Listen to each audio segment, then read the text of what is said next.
How to break free from limerence and get your life and your mind back. What if the person you can't stop thinking about isn't your soulmate, but your addiction? There's a name for this obsessive, consuming, one-sided emotional fixation that takes over your thoughts. It hijacks your focus and blurs the line between love and fantasy, and it's called limerence. Limerence is not love. It's not a deep bond. It's not even real intimacy. It's an illusion that's filled by hope, dopamine, uncertainty, and often unmet emotional needs. And when you're caught in it, it feels like everything. You analyze their every word.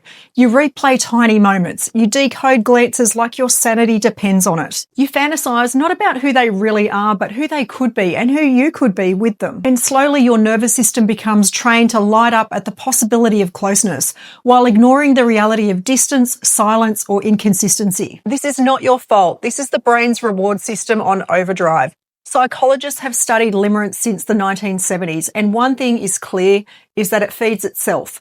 The more exposure that you have to this person, physically, digitally, emotionally, the more that your brain finds new reasons to stay hooked. You interpret neutral behavior as signs. You imagine conversations that never even happened. You create a version of the future that's beautiful but not real. That's the dangerous part of limerence. Limerence doesn't need reciprocity to survive. It only needs proximity and your imagination. So how do you recover? How do you get your mind back and your peace? Here's the hard truth that will set you free. You have to break the orbit. You can't think your way out of limerence. You have to detach, not out of punishment, but for your recovery. Because as long as you stay in their orbit, checking their stories, hoping for a message, catching glimpses of them at work or online, your brain keeps lighting up. It keeps feeding the fantasy. Detachment isn't cold, it's clarity. You're not abandoning them, you're rescuing yourself. When you put space between you and the source of your obsession, you create something that limerence can't survive on, and that's silence. And in that silence, something will begin to happen.